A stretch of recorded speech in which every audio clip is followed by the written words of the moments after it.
First of all, I want to thank all of you for coming here and celebrating my mom's passing on to her new wonderful life. The last months of her life, she couldn't do much.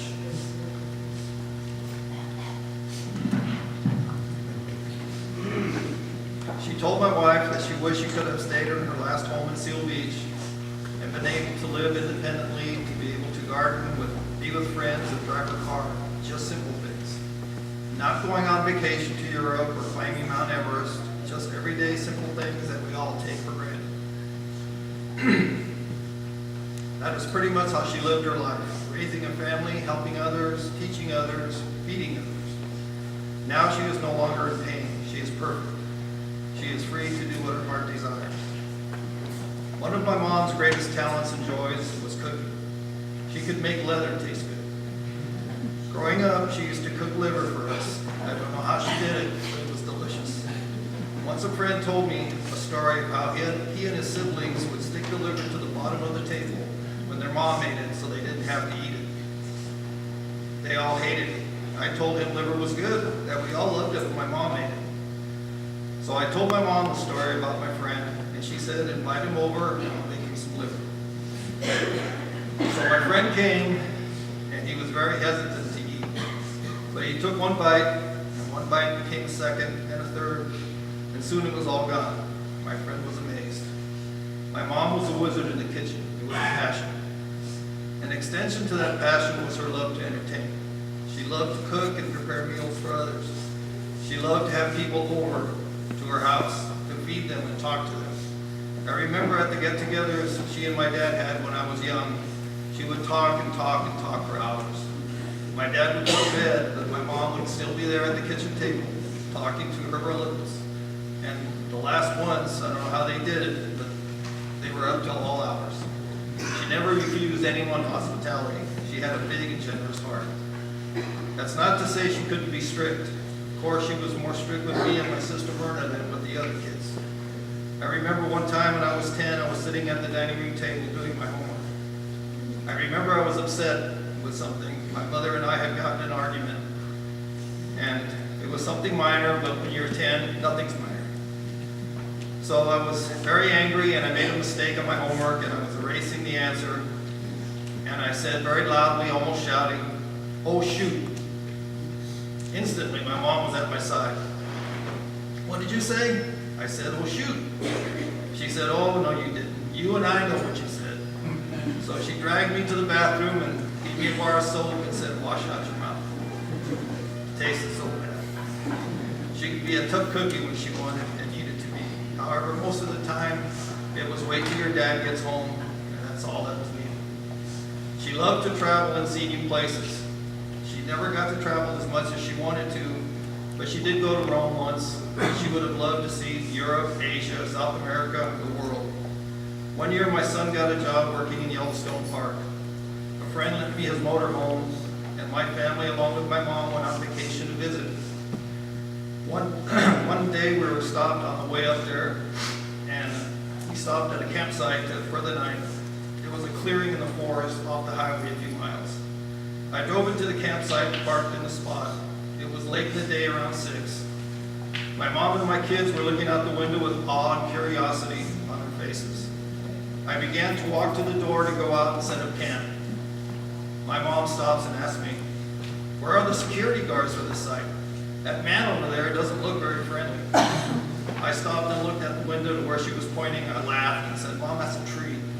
There's no security here." My mother never claimed to be tough, yet life threw her into situations where toughness was evident.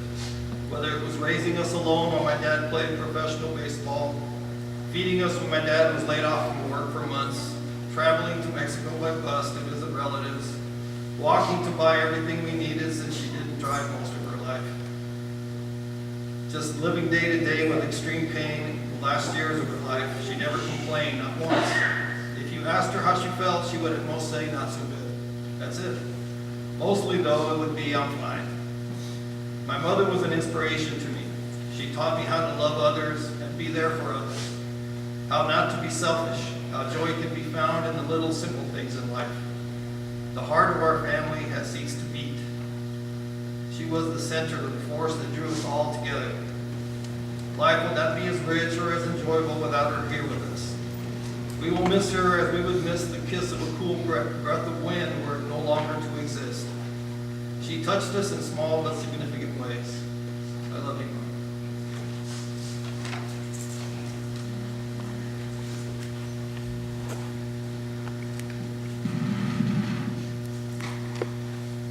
Okay. Forgive me for having this. I'm not really good at public speaking. It's kind of a big phobia of mine. My name is Maria. I was my grandma's third oldest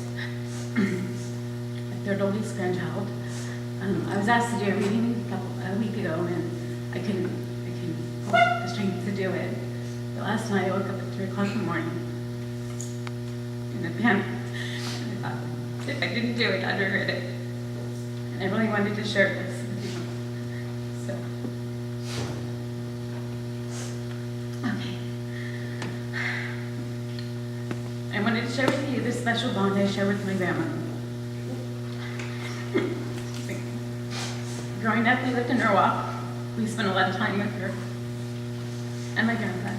When we visited, the first thing she'd do is she'd give us a big hug, and she'd give me a kiss, and she'd say, "I made your favorite beans." And she knew those were my favorite, and she always had them for me. We often spent the night at her house, at my grandparents' house. We'd have so much fun. She'd always have my favorite things available. She'd let me play in her makeup drawer and all her jewelry. And then she'd let me pray the rosary with her because I knew all the prayers. She just knew how to make me feel special. And I couldn't wait to visit again. At 13, we moved away to El Centro, and I didn't get to see her that much. But when we did visit, she'd always be sure to have my favorite beans waiting for me. After high school, I moved back to Temecula, and I was able to see much more of her and talk to her regularly on the phone.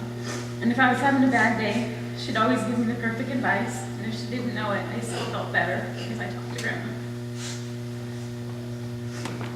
Fast forward 2 years ago, I was out of town and I received the news that my grandma had died.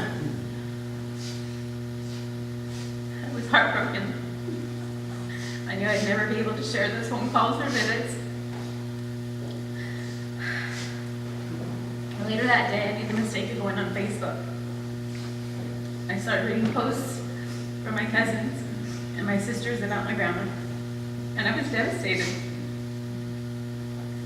I was devastated because at that moment, I realized that I wasn't her only favorite.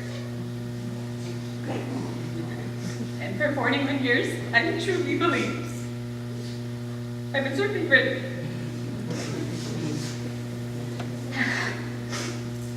So after singing, my heart subsided. I thought about it a bit more. And then I realized that she had this gift of making us all feel that we were special, and that we were her favorite.